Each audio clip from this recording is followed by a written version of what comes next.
జిల్లా కొండమల్లేపల్లి మండల కొర్రోని తండాలో ఈ నెల 18 దొంగతనం జరిగింది. ఫిర్యాదు అందుకున్న పోలీసులు విచారణ చేసి దొంగను అరెస్టు చేసి రిమాండ్కు తరలించినట్టు సీఐ నవీన్ కుమార్ మీడియా సమావేశంలో చెప్పారు.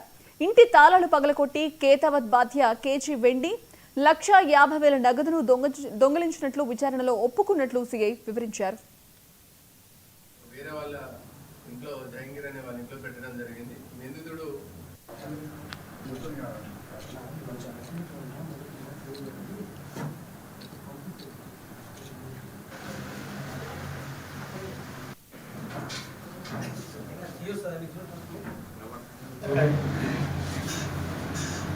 మీడియా మిత్రులకు నమస్కారం.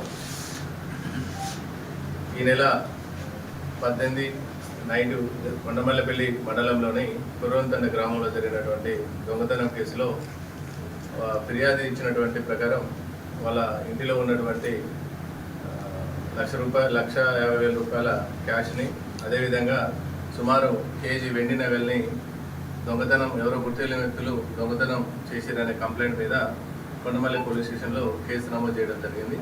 అందులో భాగంగా మా యొక్క ఎస్పీ గారి ఆధ్వర్యంలో, మా ఏఎస్పీ మౌనికం ఐపీఎస్ మేడం గారి ఆధ్వర్యంలో ఒక స్పెషల్ టీమ్ని ఫామ్ చేసి ఎస్ఐ గారు, అదేవిధంగా ఈ యొక్క పొల్యూషన్ సిబ్బంది అయినటువంటి హేము, అదేవిధంగా భాస్కర్, ఈ యొక్క సిబ్బంది ఏర్పడి ఈ యొక్క 48 అవర్స్లో ఈ యొక్క క్రైమ్కి సంబంధించినటువంటి నిందితుడిని పట్టుకోవడం జరిగింది.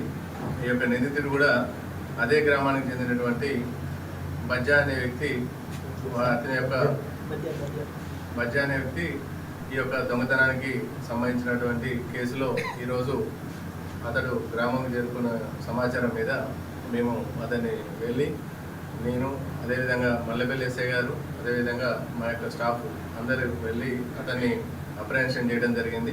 ఆ తర్వాత విచారించగా అతను ఈ క్రైమ్కి సంబంధించిన ప్రాపర్టీ ఏదైతే ఉందో అది ఇంటాక్ట్ ప్రాపర్టీ దొరకడం జరిగింది. ఇతను ఈ యొక్క నిందితుడు క్రైమ్ చేసిన తర్వాత మరునాడే అతని యొక్క కూతురు మిర్యాలగూడలో ఉండటం వల్ల ఆ మిర్యాలగూడకు వెళ్ళి అక్కడ మిర్యాలగూడలో రిలయన్స్ షోరూంలో ఒక మొబైల్ని కూడా పర్చేజ్ చేయడం జరిగింది. సుమారు ₹18,000 పెట్టి ఆ యొక్క మొబైల్ ఫోన్ కూడా ఈ యొక్క క్రైమ్